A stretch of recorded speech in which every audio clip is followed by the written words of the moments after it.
salon boobu toll na am na benn popularité tey parce que ñëpp a ngi ciy wax pourquoi ça. C'est la première question que je me suis posée mooy dama ne mais est-ce que dem na fa est-ce que Ousmane Sonko dem na ci salon de beauté bi tudd Sweet Beauty. Pourquoi nga posé wu cette question dama la étonné pour benn personnalité bu mel ni Ousmane Sonko di fréquenter genre les salons de massage wala. Mais parce que c'est un salon, mais ce n'est pas un salon de massage par rapport à ce qui a été dit. Rappelez aux Sénégalais que Ousmane Sonko dafa am lu mu wax dafa ne moom bi ma nekkee xale dafa feebar je ne savais pas qu'il a eu des problèmes de dos. ñu bari ñi ko jege il paraît que xam nañ ko mais man comme jegewuma ko mënuma ko woon xam effectivement hier bi mu waxee ci télévision bi Sénégal yëpp dañu dégg li mu wax mooy dafa am problème mu dos yàgg na ko di ko toppatoo au niveau des médecins des kinés et cetera pour que mu mën di ci am jàmm parce que des fois ay douleurs yu metti la ci yaramam donc finalement d'accord wax na processus bi fi mu jógee yaayam bi mu nekk xale graisse jaan xawma lan serpent et cetera ñu ko daan tof donc après mu màgg mbir mi di ko sonal après finalement mu dem ci ay kiné dem chez un libanais après je ne sais plus il était plus là après mu demaat ci beneen kiné boo xam ne après waa ji dafa voyager dem bitim réew après mu dem quelque part ci suufu ko riche bi ci benn institut bu mag boo xam ne je crois que moi j'ai pensé que ni kii moom institut boobu soit la Rose Wardini là je crois que moom affaire bi man c'est ce que j'ai compris mais c'est pas confirmé nee na bi mu demee foofu affaire bi cher trop ay 200 000 francs par un massage parce que dafa am benn chinois foofu mais buy def massage et bien après ça lui a coûté cher mu xam ne lii mënul continuer si le renseigné wu ñu ne ko am na béréb boo xam ne mën nga fa dem béréb boobu mooy Sweet Beauté Sweet Beauté boobu bi mu fa demee nag nee na vérifier na tout ndax c'est un institut légal et cetera mais apparemment c'est légal mais est-ce que véritablement c'est des professionnels ça c'est autre chose parce que finalement c'est un salon de beauté qui pratique du massage mais tonifiant et vivifiant je crois que loolu concerné wul Ousmane Sonko ndiki ginnaaw gi mooy metti il a des douleurs dans le dos donc forcément te loolu mi dal na ko depuis bi mu nekkee xale ba tey donc bu fekkee ni dafa nar a faju je ne pense pas que béréb boobu la war a fajoo man ça me pose un problème donc finalement nee na laaj na soo ustaasam ne ko béréb boobu mën nga fa dem bu fekkee ne faju rek la fa yóbbu eh ben c'est normal qu'on lui réponde de cette manière là parce que daf ku war a faju foo mënti dem xale bu jigéen bu naree accoucher des fois góor mën na ko accoucher un gynécologue garçon donc ce n'est pas un problème mais doyen certes mën nañu wax ne sax ñooñu nekk foofu la suñu salon de beauté Sweet Beauty nekkoon ay experts nekkoon ay kinésithérapeute seen xam-xam màccuwul si wàllu boobu mais mën nañoo leen nangul ne aussi peut-être am nañ benn formation boo xam ne suivre nañ ko ngir mën a rek soulager kii di Ousmane Sonko aussi par rapport à son mal de dos aussi mais dans l'hypothèse où c'était vrai man je ne pense pas que ce genre de salon là ay spécialiste la nañu pour quelqu'un boo xam ne depuis pratiquement sa naissance dafa am ay problème mu dos pour man quelqu'un qui a un problème de dos depuis toute sa vie pratiquement ñu topp ko ci ay spécialistes topp ko ci mu mujjee dem ci yenn spécialistes yi il a parlé du médecin comment dire libanais après mu demaat ci beneen kiné spécialisé après le gars il est parti à l'étranger après mu dem kii bérébu Swan Wardini j'allais dire Rose Wardini bi nekk ci suufu institut boobu nga xam ne pour ay massage ak yi demee na il y a des vrais spécialistes et que ndaw si moom médecin la avant d'être gynécologue donc ça peut paraître sérieux foofu mais bi mu demee nee na benn yoon la ko def ça lui a coûté 200 000 francs il ne pouvait plus retourner parce que amul ay moyens donc si la laajte ñu ne ko institut beauté boobu baax na mais franchement hôpital Idrissa Pouye bu Grand Yoff mais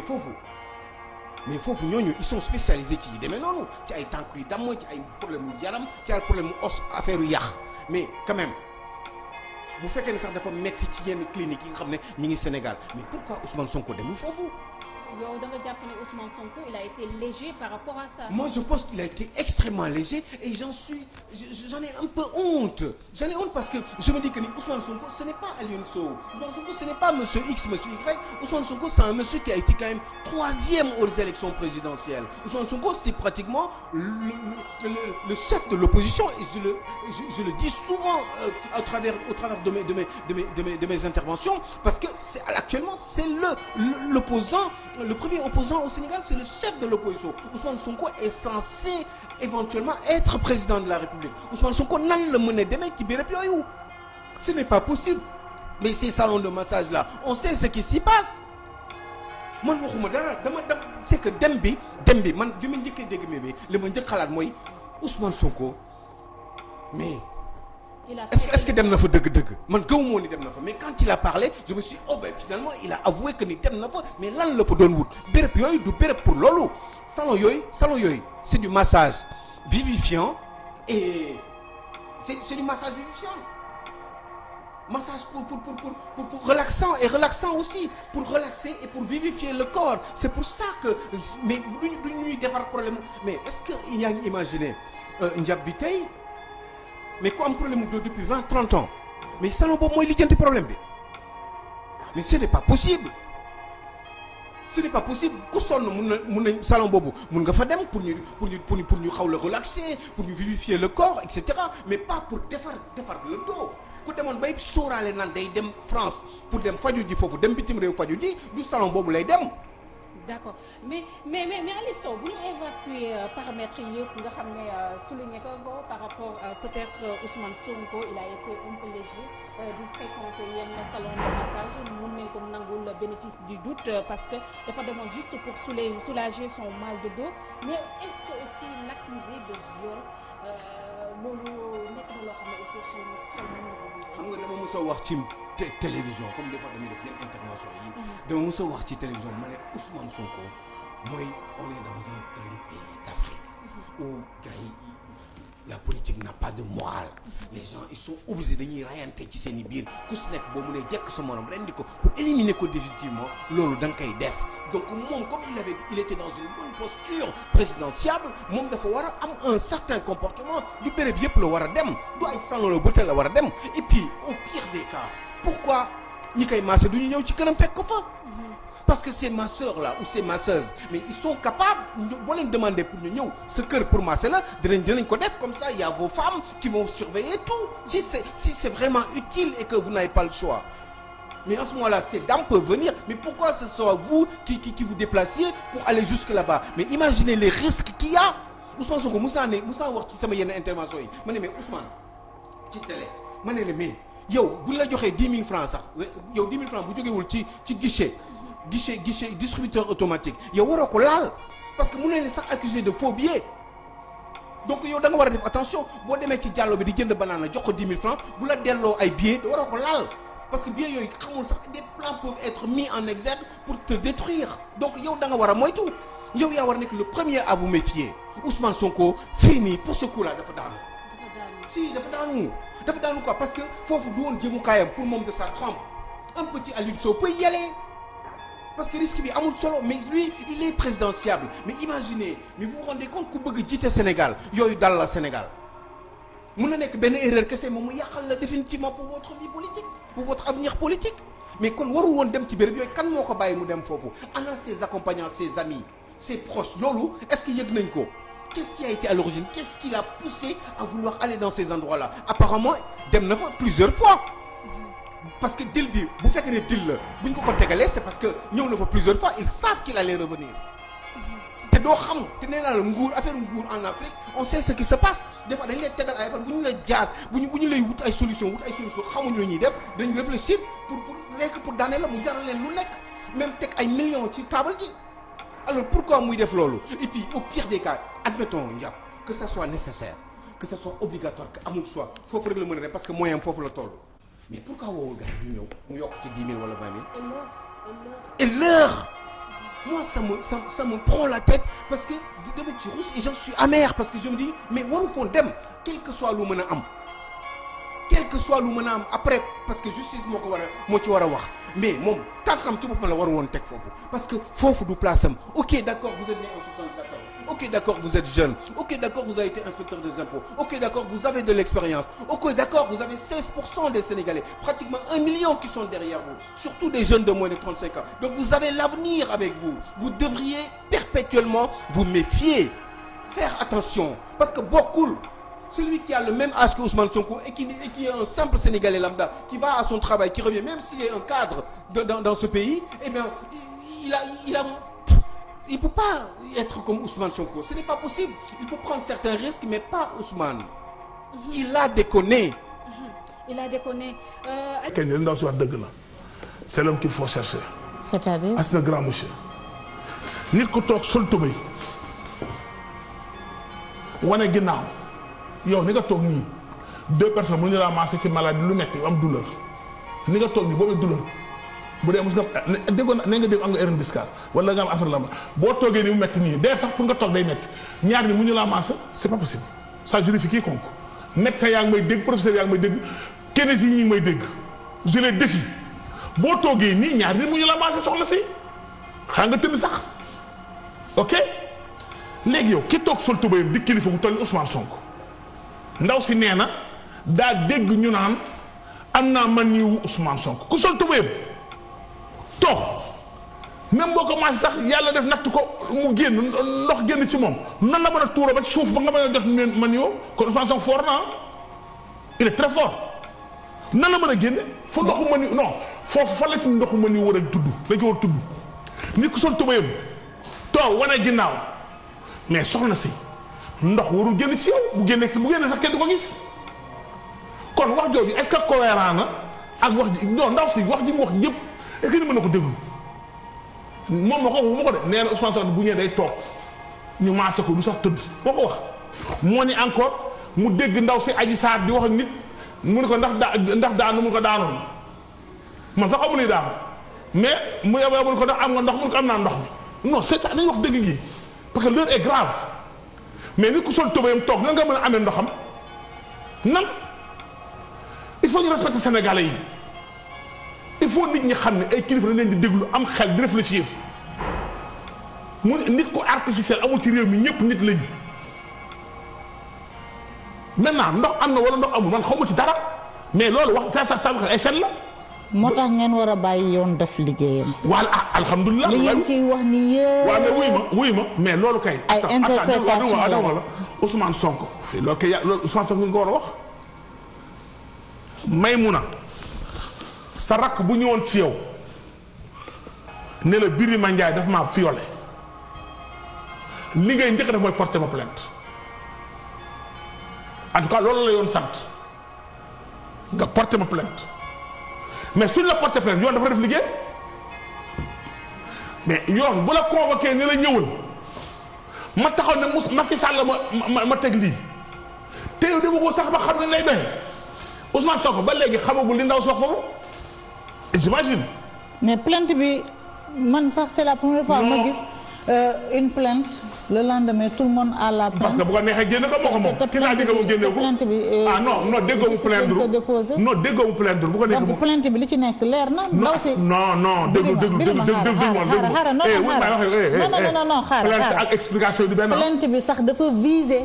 des articles du code pénal. Oui. Avec tellement de précision. dafa am conseil. Et une plainte qui se retrouve sur la place publique. Oui, c'est possible. C'est pas grave ça. su ma neexee suba ma porte plainte def ko ci place publique bi parce que dos day wut ci soutien bu ko defoon du siiw loolu kay du dara. mais conseil yooyu ñan la. lu ci sama man yàlla ma xam ndaw si ba dina tukki lu ma ci xam man xaw ma ndaw si da Adam ni Ève loolu est-ce que xam nga loolu laa la xaar est-ce que je te dis dinaa jox benn révélation bu lay jaaxal man góob woon affaire bi. non honnêtement et très honnêtement góob ma ko woon. billaahi góob ma ko woon. je te parle honnêtement góob ma ko woon sama jabar may déglu te kenn seen sa jabar xam na ni góob ma ko woon. xam nga kañ laa commencé sama xel commencé ñaaw bi borom soxna bi waxee mais bi borom soxna bi waxee ma gis mu waxaat wax ji nekkul dëgg gëmatuma wax ji ma ne man Sonko laay déglu mu wax.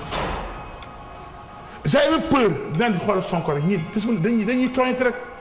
Sonko dina génn fii ne xaw ma ndaw si musuma dem salon xaw ma ko ñu daan ne ñun ñoo ko santati j'ai dit ça intérieurement hein mais quand Ousmane Sonko naan dama am deru yeew bu mu doon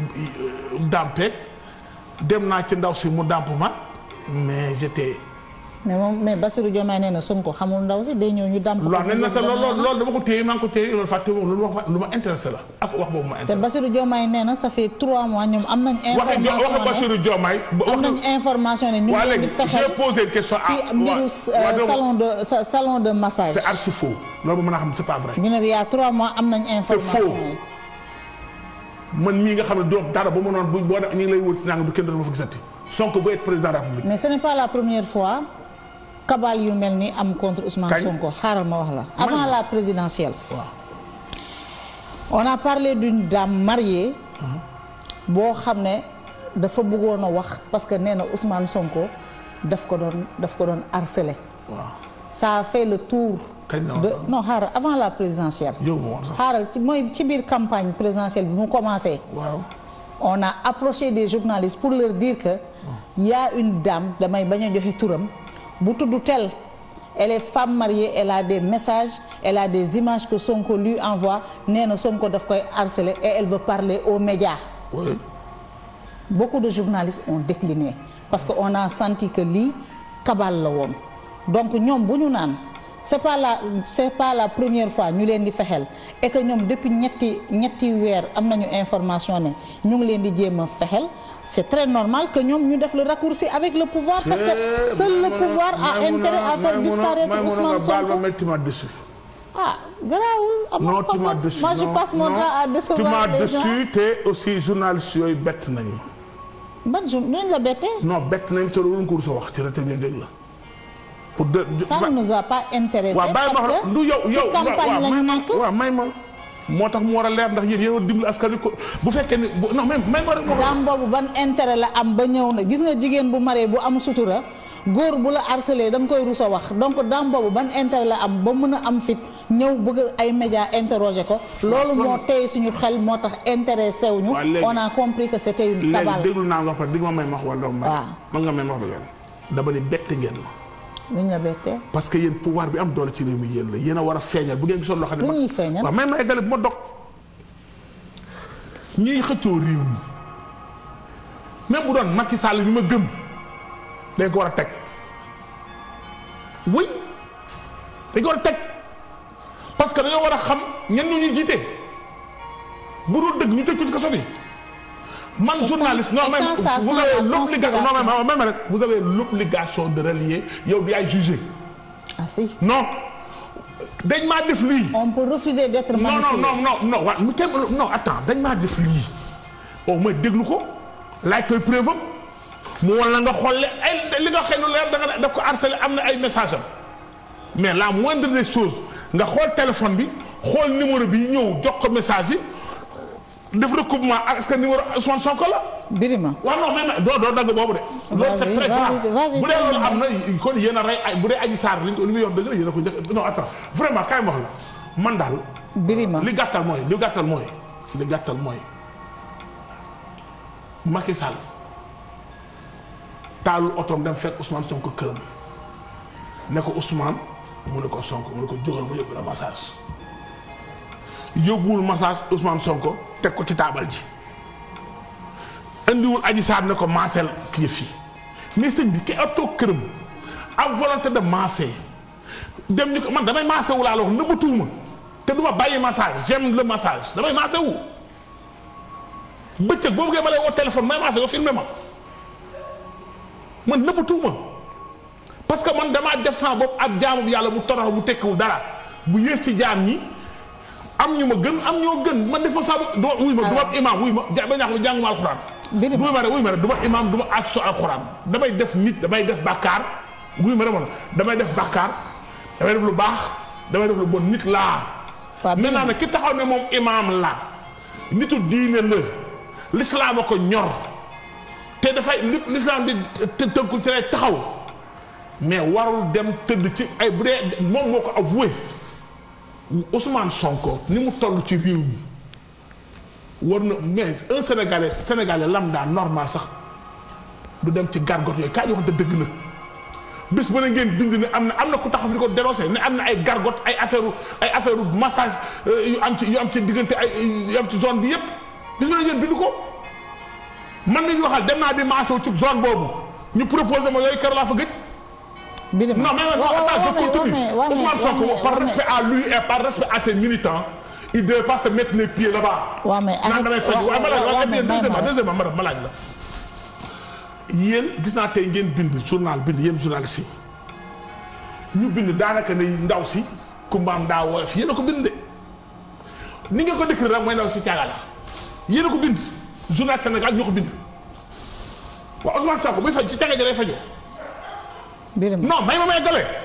yéen a bind ne ndaw si caga la man bindu ma ko xaw ma ndaw si. journal bi ko bind dina na ko assumer. waaw mais ma laaj journal boobu est-ce que léegi non attends kon Ousmane Sonko non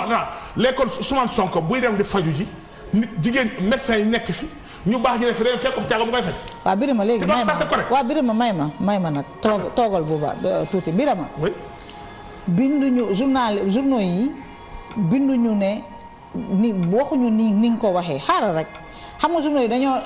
li ndaw si defee témoignage borom salon bi ay nit ci koñ ba dañoo ne xale bi réglé wul loolu nag li tax ñuy wax loolu dañoo bëgg a accréditer la thèse que xëy na mbir mi complot la ñu jaarale ko ci xale bi mais journaux yi waxeewuñu. non. xaaral yéen waa Sénégal yi may seetaan man liiruma journal boobu damay tudd tur Ahmed Aïdara moo def revue de presse tey na ko ñëpp dégluwaat. dañ ne xale bi dafa lëj. non damay wax li mu wax laay wax dem na ba ni sax ndeyam ak baayam sëyuñu Ahmed Aïdara laa di sama tey mais ça. waaw dama ni moo ko wax. ça c'est la responsabilité. waaw non man journaliste si des points de presse moo tax ma yéen la non may ma gën c'est Ahmed Aïdara qui l'a dit ce matin mu ngi ci rajo bi du rajo teg leen ko ngeen déglu ko nee na ndaw si kumbaam dafa woyof mani mais kon Ousmane Sonko ça devient plus grave bu fekkee ni gëm naa lii ñuy wax Ousmane Sonko buy faju ci ñooy leen di faju ji. xam nga Sénégal. presse bi. à la veille des élections juriste da nga yàgg tribunal de macha allah reporter chaque jour mu ngi woon foofu yàgg nañ fa ndeysaan. macha allah. alors dëgg rek moo neex kii borom xam-xam yi wax nañ même tey Yves war na xam-xam te nag da ngay daal see article. sama jabar nag nee na nga bàyyi mu woowee Yves mi ngi may message rek. non Yves sama jabar nee na nga may woowee Ibrahima Sall. Yves da nga ay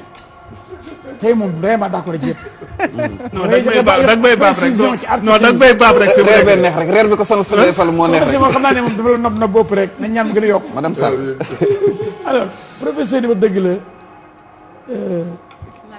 mami vraiment kontaan naa ndax raar ngay gis yàq aram jigéen ñëpp di leen xool ngeen am fit am ñoo xam ne bu jëloog télé yi dañoo neex a réseaux sociaux yi bëgg a nekk seen avocat mooy soxna si toog nee na fait divers bu doon rakkam la yegg seen kër guddi yegg di ko professeur waxee ni El Hadj Diouf Ousmane Sonko wala benn responsable politique dama violé loolu fait divers la ay waay bëgg nit ki ba tax nga dem di dee moom toog këram ni ko kenn waxee léegi nii masul génn te moo wote génn bi moo doon jiite kay combat bi général kay di jiite bu dee mooy jiite guerre daa war a génn ne rey leen ma xale yi ànd ak moom waaye gisoo sax kanamam xam nga tey sa kër ay journaliste wër la nga yore benn ay micro tey sa kanam nga ne combat mortel la mortel combat moo wax de gars yi bàyyi leen réseaux sociaux yi ak wax ji rayante moo jot ndax Macky Sall rapport de force la xam mais le professeur l'éminent professeur ak l'éminent gendarme enquêteur wax nañ ko affaire bi affaire privée la loo bañ Macky Sall man xam ngeen maa gën a wex ci Macky Sall mais lu yónnee Macky Sall ci jigéen bu ñëw ni dañuy yegg ci man waaye lu yónnee Macky Sall ci El Hadj bi ñëwoon dafa yegg ci benn jigéen pare loolu amul dama def ci dama ma test ADN ci guddi gi minuit lañ ci ba defa test ca la waxee ne laalu mooy wax dëgg yàlla sequñu dara dafa raay sama poche gauche ma cuisse gauche loolu la ma accusé yow gis nga affaire bi yow gis na ko amul fenn foo ko violé pourtant ñun ñaar rek mbiri jéem porte maillot ay 12e étage comme 10e étage guddi 21h man kenn ak ndaw si bu seet si ma yaayam yebal ko ci man waaw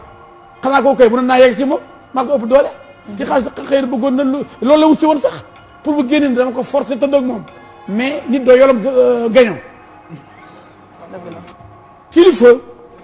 man dañ ma doon wut jour boobu nga boobu noonu Barthélémy Dias ma ngi woon prison Dakar Malick Noël Seck mu ngi woon prison Saint-Louis nous étions à 4 jours de l'élection du deuxième tour de l'élection présidentielle ñun ñett ñoo doon trouble fête Sénégal maa jiite 23 juin Barthélémy Dias moo yëngal fii Malick Noël Seck la yëngal fii dem Saint-Louis tourné ñu ne ci oto Malick Noël Seck fekk lañ fi ay jaas campagne électorale mu bàyyi ay armes ci otoom ñu jàpp tëj prison Saint-Louis Barthélémy Dias ñu fekk ko maireem agressé ko mu riposté xamuñ moo rey xamuñu reyul ñu ne ko yaaree Ndiaga Diouf keroog maa njëkki ma Aïssata Tall Sall ci bureau doyen des juges bi ko inculpé pour meurtre te Barthélémy Dias ba su ma fay dërëm comme Bamba Fall comme Khalifa Sall pour dire que man peuple laa fi nekkal. d'accord maître. kon kii bu ne fait divers la famille am na lu leen metti Sénégalais am na lu leen metti nee na nañu waroon bàyyi ci yeneen dugg ci corona bañ a wax loolu parce que arrangé wul candidat am. dama ne ñu bàyyi justice mu def liggéeyam pour l'instant. bu ñu demee nag voilà ma rek dégg naa li nga wax. bàyyi justice mu def liggéeyam. Seydina Fall Bougazelli ku ci waxul ci Sénégal yëpp. PV yi dañ ko doon génne te pourtant APR na bokk naan Bougazelli li la def jàpp nañ ko nangam ci ay milliards te moo juge moo enquêteurs yi gendarmerie ñoo fa nekkoon. man naan dafa bëgg a neexal kii yëg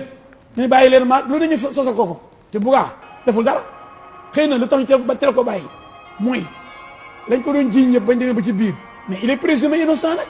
mais pourtant moom moo may wax noonu moom Ousmane Sonko ak ñenn ci opposition bi dañoo seen gars yi dañoo am dañu leen di bàyyi benn ñooñu amuñu droit am présomption d'innocence comme Bougazelli la tudd Seydina Fall APR la nekk buñ ko sosalee wala ñu jiiñ ko dara rek il est coupable bu dee Sonko la nag buñ ko jiiñee dara complot la waaye léegi ba Sénégal léegi ñun lii mooy lan naa fekk ji fu mu jëm dama ni kulli ay bët ak kujji ay bët teg lépp ci réseaux sociaux yi nekk tapet yàlla nuñu ci yàlla musal aussi toog nekk ab yambar boo xam ne intellectuellement tu es handicapé ndax mënoo comprendre dara dañuy naan sa yuur gi dox sa kaw maayin gëm loo ne la mën nañ porter plainte contre Mamour Diallo ki yow doo agent judiciaire de l'État nga gëm ko xamoo daal ak bëri ay non di 44 ci dëkk bi analphabétisme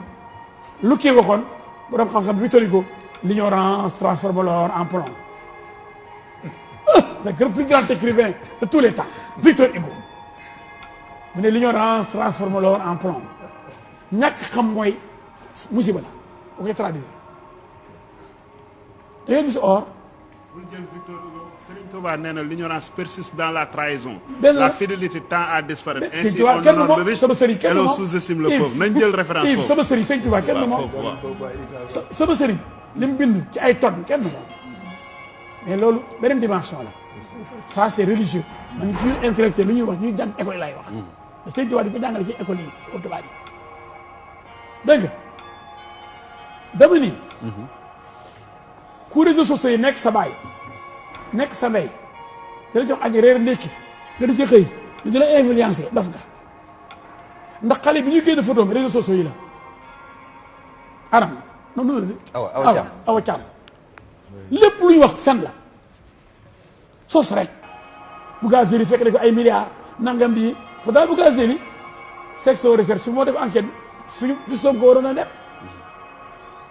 pourquoi ngeen nangu bu dee Bougazelli Seydina Fall ñu wax ci moom dossier ba mu génn ci presse bi yëpp waaye bu dee Sonko kenn waru cee wax waxuma yow damay Sénégal lay waxal polémique ko ma yow da nga jéem a convaincre Sénégalais yi bàyyi ma tontu mënoon nax Sénégalais yi donc fait divers amu fi ensuite duñu bàyyi problème privé mu mel nii impliqué un homme politique ko war a laaj réew mi ëllëg ñu prélever lu ñuy wax sperme ci xale bi jigéen bi moom li mu doon def mooy dem ni man de damaa clean ñëw naa avant ñu koy oo sax dafa war a def man damay ñëw damay dem au commandant bi wut ni waroon ni ko dama bëggoon nga ooma ma gaaw ñëw léegi sal sama der comme il l'a dit c'est scientifique professeur wax na ko il faut que ñu nangu la science est objective la culture relative alors kay boo jàngee la culture est relative la science objective xam-xam science lépp benn la alors léegi lenn rek moo mën a am doute mënul am foofu parce que ki mën a ko doute bi d'accord pour le moment prélèvement daal ku ko bañ a def wala ngay yéegal jéem sa affaire la mais ku wóolu sa bopp pour man doo taxaw ni bu ma demee dañ may def mandat dépôt xanaa kon kay buñ defee affaire day nuroo yow looy tiit looy ragal man de Paris aw ma foon benn mbokk aw ma militant ci parti laa yore mais aw ma doole Paris xëy na moom sax boobu doole Paris wax dëgg yàlla mais dama de wuyi benn nit ku ñuul nekk ay tubaab ba ma wër bi ñu xëyee Félix Sow Aïssata Tall Sall ma soxla kan fekk ma commissariat bi ma ne dama ñibbi Sénégal seen vol tey la man après dara saa suma bee ñëw xam nga wul naa sama bopp de ànd ak 3 avocats ñu jëlee jógee loo fii Abdoulaye Wade yebal ñu bato la Joola mën a ñibbi leen Félix si ñibbi si ba soxna ñibbi si Aïssata Tall Sall ñibbi si ñun 4 ñoo demoon commis par l'état du Sénégal payé par l'état du Sénégal ma ne gars yi ñibbi leen man nañ ma jiñ defe nañ ma testé nga xam ne ma def ba dara dem leen daal ñu jël seen avion ñibbi 16 heures vol Paris Charles de Gaulle aéroport Yoff kon ku wóolu sa bopp ni da ngay def ni El Hadj Diouf ñu naan le violeur ay booy di topp mu naan le violeur. mais moom bañul wuyu ji maître. may ma Yves. mais bañul wuyu. bàyyi ma continuer ci débat yi. mais bañul. daa tontu sa yow may ma damaa ramassé ñëpp. non mais bañul nangul lool rek bañul. Yves waxuma daa bañ def kay laan dafa bañ. moom da ne nañ dindi immunité parlementaire am. Yves waay yàq moom bañul. Yves néew ma dafa bañ dama ni ku wóolu sa bopp da ngay def ni l'homme du 23 juin. dañ naan da nga violé xale bu am mineur nga xam ne nga war a dee ci kaso France yi nga ne ñëw naa fan laa ko violé gisuma sax ay cëram ñu def test ADN yi mu ne dafa laal sama cuisse gauche ñu ne ko jógee fële ngeen baal ma bëgguma sax moom boobu commandant bi woon enquête dafa ne ma yow da nga waroon yegg ci moom benn yoon kii dafa yabaate ma ne ko rek man dama yore ñetti jong ma nag ki man xiif ma nag jigéen ñi man nag man boo ma bëgg jigéen dama koy takk man am naa gëm yàlla xam ni jigéen jabar yàlla koy yor nayuma tiituma boo gisee jigéen boo bëgg dama koy takk xam ni yàlla yoon ñëpp macha allah du ma ñi Sonko benn rek nga ko ëppale ñaar la yor de moom. moo dis tam si yéen Sonko nga deen liggéey wala lan li nga ko ragalee bay pat yi boo dee ne moom lañ nga àndal am ni seen sago bit bi nànk lan la Ibu sa jongo ma jéege war a gën a fari di Sonko waaye am leen fulla waay ndax boo demee sa waa kër naw la ñëpp a toppee Sonko presque plateau yi dañuy bañ booy saaga leen parce que booy xaji Sonko yi ñu ngi saaga fi mu nekk boo demee ay xaj rek la am nag saaga et chien de garde non mooy booy saaga ñu tegginal wax ji nag ñuy saaga laa ko de ñu bokk Sonko di saaga lu ñu ay xaj mais wóor na ma ni li may wax ni en direct nii lu ñu nekk ñun ma koy saaga yi gën a bon mais ñun kenn duñu saaga waaye ma ni parce que yow doo homme politique yow doo leader politique yow doo avocat international yow doo ancien ministre yow doo honorable député yow yëpp nekkoo ko Yves yow yëpp dama cee jaar kon damay assumer saaga yi ñoom dinañ dund ba dee seen ndey li may liggéeyal mooy saaga nañ ko seen ndey loolu léegi seen kër bàyyi naa ko dañuy saaga rek saaga yaa ngi dal xam naa ci direct réseaux sociaux yi yooyu yëgalu ma 23 juin xam nga Sonko fan la nekkoon le 23 juin bloc fiscal tegal ay tànkam taal climatiseur am nga booy marchand ambulant yi mu ñoo fekk sama l'homme du 23 juin buntu assemblée ñuy manifester booba moom li ko intéressé mooy jaay suuf ci suuf bi système boobu fi nekkoon kon moom bëggutoon système boobu daanu ak daa xam lu bëri ci moom ma porte plainte ma génn dama yàkkamtee procès maag moom doo génnee suuf si ata booy ñëw doo indi yow benn léegi yow booy ñëw fii doo indi benn document waaw maintenant je continue troisième rubrique maintenant non damay continuer yenn question yi mais yow booy ñëw doo indi benn kayit yow met aram moom waaw li mu doon laaj mooy bu fekkente ni Sonko dañ ko déclaré coupable toppee lañ ko def ndax loolu mën na ko tere doon candidat ci élection je termine avec Aram la fii bu fekkee tamit li muy accusé Sonko waaw Aram macha allah dafa teey xale bu baax la ak xale bi tey ngeen loolu macha allah yéen kenn du leen yóbbaale alors dama kontaan ci yéen parce que nit da ngay am fulla ba kenn du la këf sa xel yóbbu kenn du jaam fi kenn gënu fi kenn comme l'a dit le professeur kenn gënu fi kenn bañ naan fait divers la ñu yàgg ci doomu jaambur bu dee am na ñu ne fait divers la loolu métti la ci xolu mbokkam léegi nag damay commencé par deuxième kii bi alternative bi muy xale bu jigéen bi lay commencé soo ko mu jëkk Sonko bu dee xale bu jigéen bi day fontu bu dee ko yabaate la ko bëgg a toroxal Sonko la lépp ci kawam day këpp c'est clair dégg li ma la bu fekkee ni Sonko ci boppam liñ ko tuumaal moom la bu yeboo xool Pastef kan la fa yaakaar dégg ko parti bi xam ni c'est fini ndax Sénégal kat violeur du ko yore xam nga ki ñu waxoon violeur moom mu doon violeur laaj ñi moo taxaw Sénégal damay laaj Sénégal bi nekk ñoom loolu lañ ma yéene woon waaye yéene la borom a ci fanaan attention ci yàlla tooñ baaxul de keroog bi muy déposé plainte Mamour Diallo contre Sonko dañ maa wër Guy Marius Sagna ànd ak booy Sonko yi am violeur ci yéen ñëpp gis ko waa tey jii de ay yàlla borom kun fa yàkkun allahu akbar ay tooñ du gàllaaj tey jii ki ñuy wax violeur xamuñu moom la xamuñu du moom yow génn nga fii benn texte fu ñu ma bindee def condamné pour viol gisoo ko fi violeur gisoo ko fi kon dama bëgg ñu ànd xam ni boo tuumalee ni dara te du dëgg suñu borom dafa bëgg doomu aadama ndax sama turóonoo nabi Moustapha sallallahu alayhi wa sallam lu mu bind doomu aadama ko ci gënal moo tax doomu aadama boo ko defee dara du fait divers doomu aadama nga tooñ ko du fait divers sëriñ Tuubaa sunu sëriñ ñaan sama sëriñ sama xarit sëriñ Moustapha Alakaram dañ ko nuyu sama sëriñ Sidi Mbacke sëriñ Abdou Mbacke ba sëriñ Modou Mamoun sëriñ Gaawaan borom dërëm ak ngërëm ma ne la nuyu sama xarit Tuubaa yëpp mu ne la 100% bien que maa fi taxawoon du ma màggali parce que du ma hypocrite dama corona woon man maay wax dëgg ci réew mi ñii du ma saaga man leen ba yeboo na ma bëggee Tuubaa yi bëggee leen ko Tuubaa sax bu ma dee yàlla yéex Daaru Salaam lañ may denc mais ma taxaw du ma hypocrite ma ne corona naa xam naa li corona ñu ne corona amul El Hadj Diouf day def buzz waaye corona baa ngi ñëw ko ñaf bu baax bi ma déggaloon xëy na jeexoon na fi bu yàgg waaye Sénégal dafa laaj bu amee El Hadj Diouf yu bëri yuy wax dëgg ñeme dëgg pour sauver réew mi ñenn ñi dañoo ragal ñenn ñi dañoo naan féq ñenn ñi moom seen bopp yi kopp ci lekk ay dof pur lañ mais yow li nga wax bu fekkee ni Sonko moo ko def moom na tàggu politique te nag soreetul ndax dégg naa assemblée wax nañ ko alxames bu ñu levee immunité parlementaire bi lu waaye doon jaay mu lamb soit moom lay nekk daf tas si day am moom ala kulli ali soit sama gars yi dof yi ñenn ñi nga xam ñoom nañ pare dee pour Sonko moo leen gën ñoom daal seen yaay loolu leen jural ñu dee pour nit nañ dem dee ñu tere Sonko day ko yóbbu bu ñëw parce que bu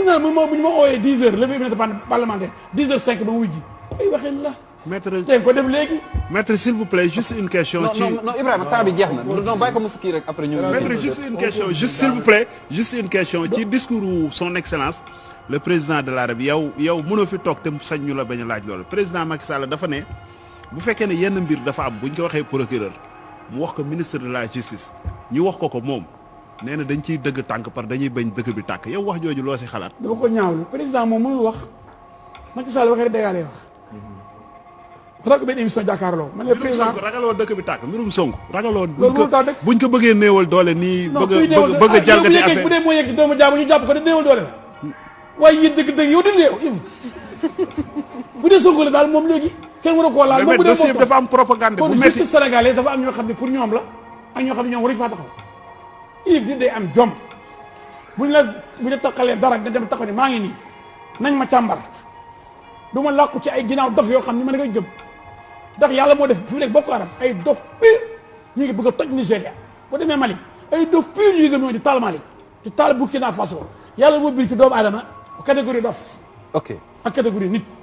d'accord très bien alors temps bi jeex na dañuy def tour de table kenn ku nekk mën a tàggatoo koy perte nag maître non c'est ça s'il vous plaît dama ci benn moo perte dama ci benn rek nee nañ maître El Hadj Diouf dossier ku mu depuis léegi kenn bëggatu ko jël ma ne depuis Doki Niass amatul buzz quoi may ma depuis Doki Niass xam nga Doki Niass yow